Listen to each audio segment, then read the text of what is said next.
Hello and welcome to Trial by Stone. I'm your host Phil, and I just want to say thank you so much for tuning into this podcast as we, of course, chat about the Dark Crystal, and especially more so with the Dark Crystal Age of Resistance, and of course with me is my co-host Sydnni. So Sydnni, how you doing? I am doing great, all things considered. One day closer to the end of the pandemic is, we're a day closer than we were yesterday. So every day is a little bit better than the last. Little less dark each day that passes, hopefully. So I'm super excited for our special guest today, though, man. So yeah, of course, our special guest is Javier Grillo-Marxuach, who is the co-executive producer on Age of Resistance, but it was involved, I guess really, with the writing process throughout all the 10 episodes. He wrote the best episode. Let's just say it. He wrote the best episode. And that was episode 7, which was Time to Make My Move. I guess for many of the listeners, episode 7 is, I think a lot of us, we sort of refer to it as the puppet show episode, when we were first introduced to, the Heretic and Ergo. And it was definitely one of my favorite episodes from the show. So Harvey, I just want to say thank you so much for being on the show. Well, thank you for having me. And you're mispronouncing the name of the episode. It's Time to Make My Move. Oh yes, I needed the bit of the pause and a bit of that voice as well. Yes, yeah. I wasn't gonna say the Chamberlain. anything. Yeah, I know. Have his moment. I know, and I was really trying hard not to mispronounce your name. Oh, you did it. No, honestly, that was phenomenal. Really well done. I appreciate that so much. Yeah, mine gets messed up on a regular basis, so I was prepared. I was like, practice it over and over. Respect. First of all, I probably should say, from last year, congratulations, with the Emmy win, for the outstanding children's program that you received, and I think we've seen some images of yourself, that you actually got the Emmy and all that kind of stuff. So I actually want to know. I know I chatted to with Louis and Jeff and Will previously on the show, and how they sort of found out that they won the award. Where were you? What were you wearing? Did you cry? I always wear a black T-shirt and jeans, so I was wearing a black T-shirt and jeans. And I was actually with my friends Justine and Nick, who they're not in Sydney right now. They're from Sydney, but I think they're here right now quarantining before going to work on it. Justine and I were writers on the 100. And we had a little social distance gathering in their backyard. And I did not, it's funny. Look, we were up against Star Wars, right?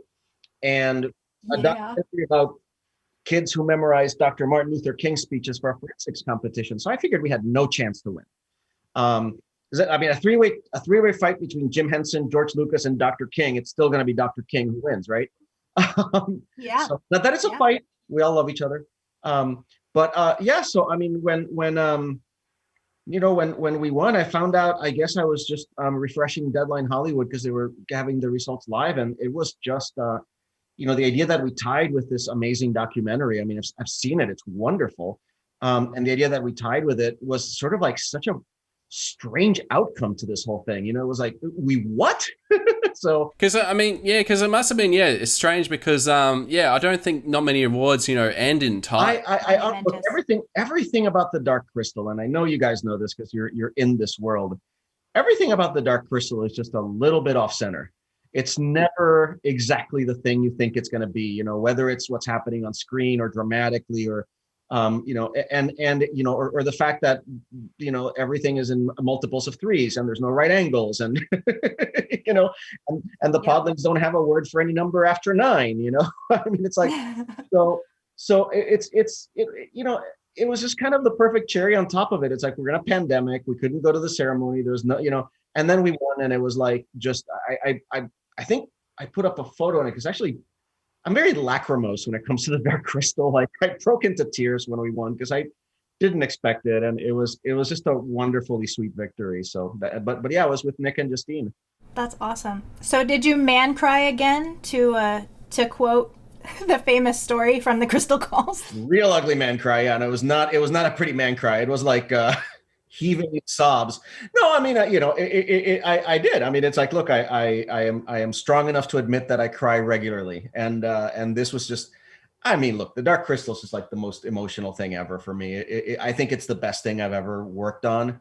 It's the best thing I've ever been involved with. I'm amazingly proud of episode 7, and I'm really flattered that you guys think it's the best episode. It's, certainly I would never lay that claim, because there's so much great work that Will and Jeff did, and Simon and Rich and Margaret and Carrie and Vivian. But it was just, working on The Dark Crystal. Look, I'm sure I've said this before, and you've heard me say this, but the Dark Crystal, when it came out in '82, I was 13 years old. And that movie, I've always said, was like a beacon that basically told all the misfits everywhere that if they held on through the bad years, their tribe would be out there waiting for them, and I think that's very much what I took from that movie. And then to not only find your tribe, but have it be the exact same tribe from the movie.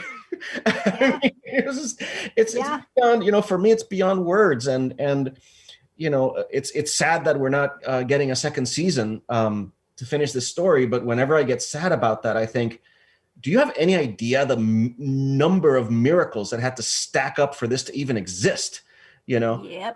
So it's so winning the Emmy was just the perfect cherry on top of this bittersweet Sunday of not getting to do the whole story, but having gotten to do this at the scale and all of that. So yeah. Everybody that we've chatted with so far has said that this story, I mean, it was 32 years in the making. It took impossible odds to get from the film to getting to the point where you could do Age of Resistance and make that a reality. And, just because we're not immediately getting a second season doesn't mean there isn't any hope on the horizon for the franchise expanding someday. There's always, I think it was Will and Jeff talking about how it's not necessarily that the fire's being put out, but the torch is going to have to be passed again. This was your turn with it. And that doesn't mean that, you won't have another turn or somebody else won't have another turn somewhere down the line. It just might not be what we expect, because I know Age of Resistance wasn't what any of us were expecting. What were you expecting? Just out of curiosity.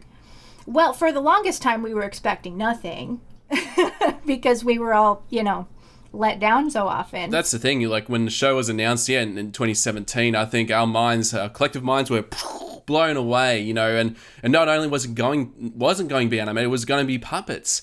And of course, we've always been looking, for interviews or, seeing what people have worked on. And of course, we looked at yourself and, that you worked on Lost and so many other shows.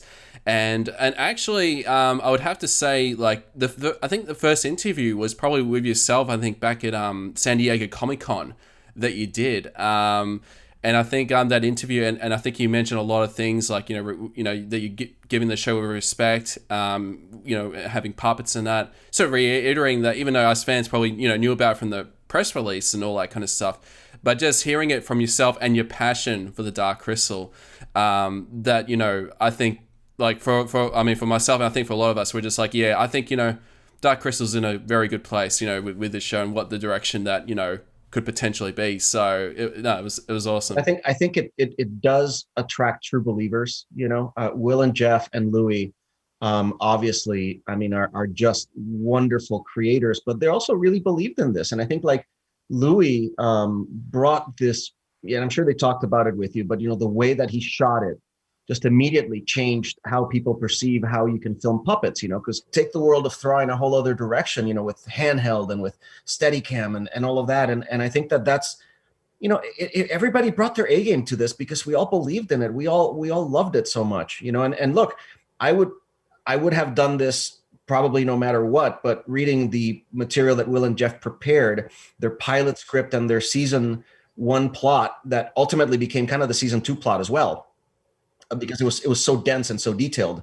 It was also just meeting those guys and seeing their passion. And I mean, we had so much fun work. It's not just the best thing that I've ever worked on, but it's also the one that was the most fun to work on, and the one where, and I'm not, it's like, I've worked with great people across the board, but it's like, we just all kind of hit it off in the best way. And like, within days we were just like, like we've just been doing this forever. And, I love those guys. And the writer's room was great. Jolie was great. I mean, it just was one of those things. Just everything came together. I wish I had, hot gossip to tell you about horrible things behind the scenes, but the funny thing about it, it's also like, plenty. You look at also like the way that Lisa Henson and her team Hallie Stanford and Blanca Lista and Rita Peruggi, like the way that they also like keenly keeping their eyes on the legacy and on making sure that from the perspective of where they were coming from, the show was the best it could be. Everybody wanted the show to be great, and it turned out that way. And I mean, that was the thing, like, I was really interested in knowing sort of your early days of with Age of Resistance, like, like how did you get involved on? Because I think I chatted to Hallie Stanford, and that I think you've worked with her previously on a number of I think it was the Constantine or No, it was actually so the very first pilot I ever sold was in 1996, and Hallie, I think, was Brian Henson's assistant at the time. She was just starting out, same as me, and it was a thing called the Van Helsing Chronicles. Van Helsing, that's it. Yeah, getting the vampires mixed up. Yeah, no. So Hallie and I had known each other for a very long time. And we kept running, and after that, we kept running into each other here and there and all that and trying to work together and all that, but it never gelled. And what's funny is that, the moment that we got done with Dark Crystal, Hallie and I went out and sold another show, which sadly isn't going to get made because the pandemic murdered it. But, the love of the idiosyncrasy that the Jim Henson Company can bring to things is something that's died into both of our DNAs. So, but how I got involved, yeah, I mean, it's like, look, what happened. It was actually a pretty simple thing, like you have agents, and either through Hallie or through some, my name wound up on a list at the Henson Company for people who could do this job. And what's really interesting about it was, so we were all on NDAs, right? Yep, non-disclosures, yeah. I didn't know what the job was when I went in. I just know my agents said, there's a job at the Jim Henson Company. And I'm like, I gotta take that meeting. It's a Jim Henson. Like, you don't turn down that meeting. Yeah. I mean, just to be on the lot, So I went in, and it's funny because coming in the other direction was a writer whom I'd worked with on The 100, who had actually just done the first season of The Handmaid's Tale. And she's coming in the opposite direction, and I'm going toward her. And we said hi, and we, shook, and I said, are you here for the same job I'm here for? And she goes, well, I can't tell you because I signed an NDA. And I said, so is it a good meeting? And then she goes, it's a great meeting. And I said, am I going to want to have taken this meeting? And she goes, you'll want to have taken this meeting. And I was like, great. So I kind of knew going in, I figured it was one of the big ones, and yeah, I got in there and I signed the NDA. And then Lisa Henson handed me an iPhone on which they had the 5-minute test that Netflix did to test the CGI Gelflings with the practical. Yeah, with the puppet scientist that they built for it. And and that's where the ugly man cry came in. I mean, just Jump Street, boom, like it was like, immediately, like I was just flashback to like my childhood, my lost innocence, my love of puppetry, being a lonely kid, like just everything. And I said, yeah, I pretty much said yes in the room. So I think all of us would have immediately as well. So were you an immediate fan of the Dark Crystal film right when it came out? You said you were 13 when it came out. Did you see it right away? Well, it's interesting. So that movie came out in 82, and that was like the greatest year for films ever, as we all know. Although some people are starting to say that like 98 or some, I don't believe it, but so it was just part of that whole wave of movies, and I was going to see everything that came out. And I was a huge fan of The Muppet Show. I had been I was actually a member of the Muppet Show fan club, so like I remember when I was at the Henson Company and looking through some archival stuff, I remember their logo from like the fan club mailing from when I was like 9. Okay. So, Dark Crystal was just fit right into that whole continuum. And I love the movie, I don't think I had the same fandom for the Dark Crystal that I had for, say, Star Trek, because it wasn't an ongoing thing, so I had loved the movie. I'd seen it several times in the year since it was released and all that, because it's such a wonderful movie, and has so much just in it. It's a movie that rewards repeated viewing because you're always finding something new in it. Yeah. But it wasn't the sort of like memorize the names of all the civilizations kind of thing that you do with Star Trek or Star Wars, because those canons were being added to constantly. So when it went into becoming a dormant sort of thing, it became less of a part of my life. And then, of course, going into Age of Resistance, it all just came galloping back with great thunderous enthusiasm. It is a bit like going home watching the movie, because as you said, for so long there was silence, for the most part. in the community of it. Look, I think it's funny because people talk about, are the puppets expressive enough or not? And, a lot of the criticism of this was that, we couldn't quite connect with some of the characters because they were too this or too that or whatever. I don't know. I watched that movie and the first time that I saw it in preparation for the show, I probably hadn't seen it in about 4 years.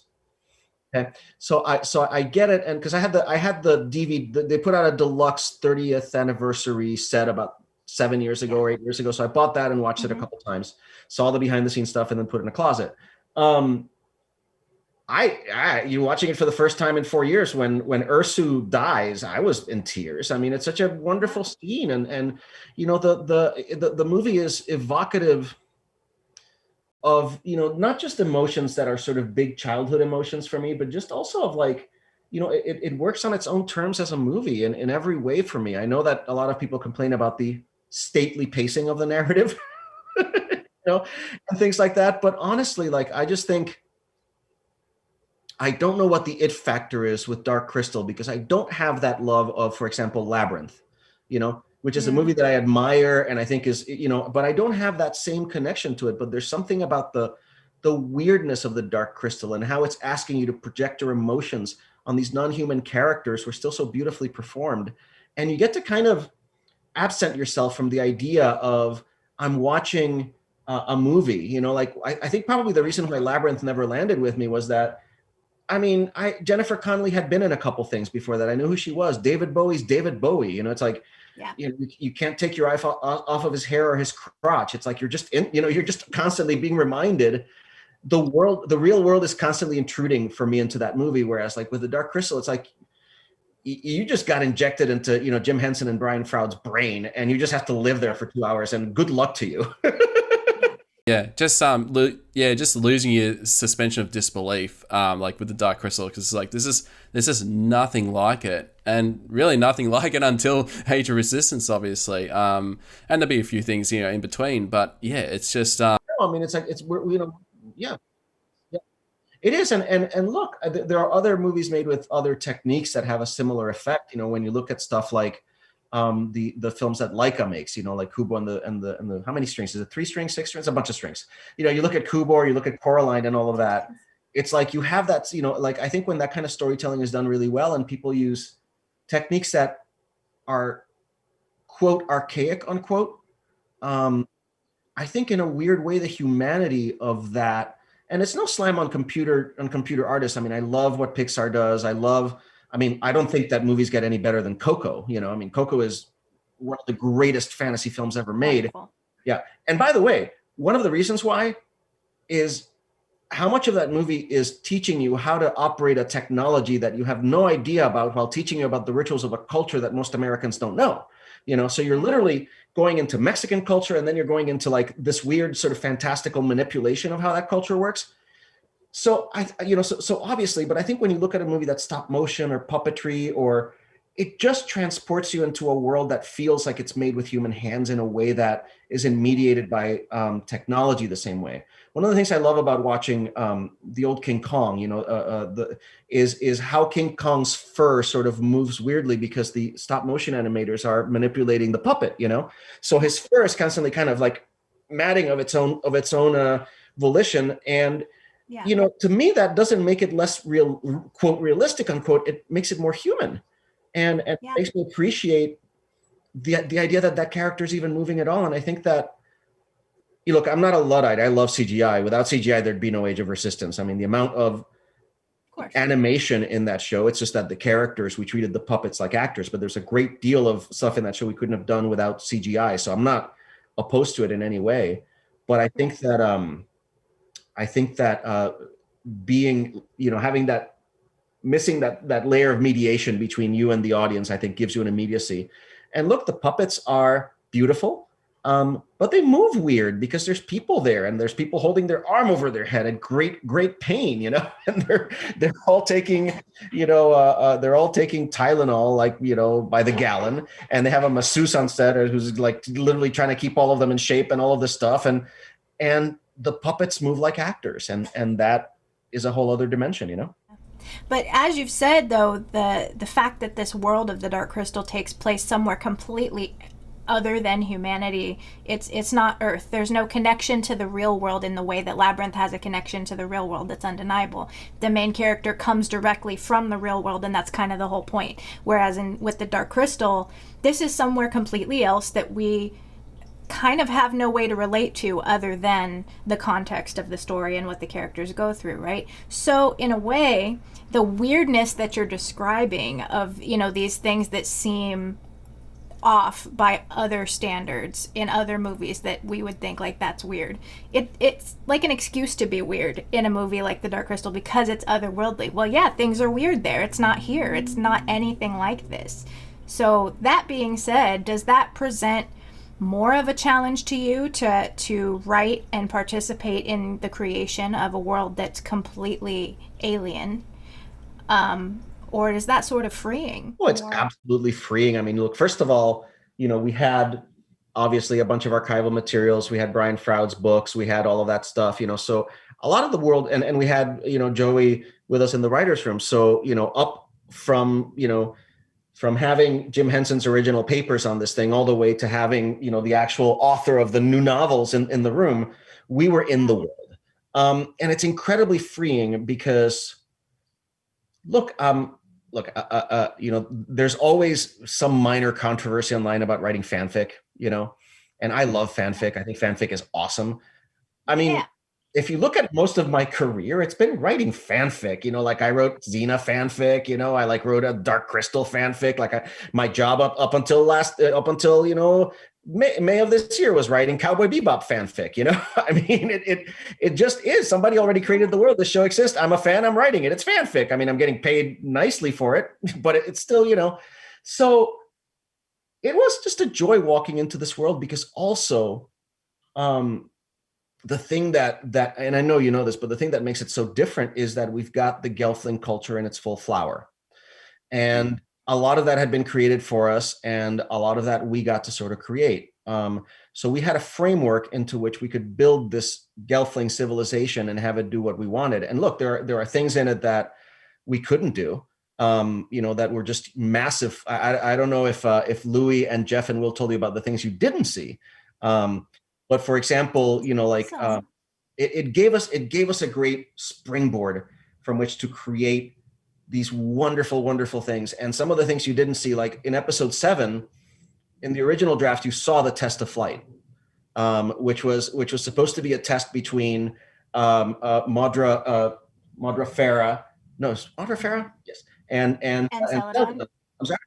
Yeah, and Celadon. And they were actually going to be flying inside the castle and across the village and the mountains, because the whole idea was that it was a test to see whether they could ride the heat sinks around the castle with their wings and rise and fall and all of that. And so you know, obviously that was something that we had to give up for production reasons, but it was something that we got to. Well, yeah, but look at everything else you got. I mean, for sure. You know, I think it actually worked for the story as well. Just the way with Celadon, and you know, it's like, oh, you know, take your crown, you know, I can't be bothered. And you know, and I gotta tell you, like, I know that I get credit for the script, but you know, like, there are things in there that, you know, obviously were redone by the guys into production. I had moved on into another show when the show went into production, so that whole idea of the black gown and all of that was something that they were working out over there. And then they called me in my office at Blood. I was working on a show called Blood and Treasure. And then the best part of it was at some point, you know, once or twice a week, I'd get a call from Will or Jeff or whatever. And, you know, we talked something out that they were working out. So they knew that we weren't going to be able to do the trial, but then they'd come up with the idea of Celadon kind of just turning on her own and of her black gown. And then together we came up with the idea of the intercut, where, you know, you're seeing her kind of slipping into the bits of the costume and all that. And again, you know, like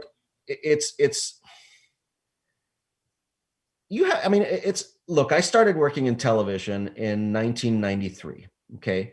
And you were looking at literally, you know, most sci-fi shows on TV were extraordinarily low budget, you know, and mainstream television show, like the biggest, most heavily budgeted TV show in the sci-fi space was Sequest, right? Which, you know, was a show that was also constrained deeply by what the network believed the audience would bear. So shows never got to be weird. And we got to, and now TV has changed so much in the interim.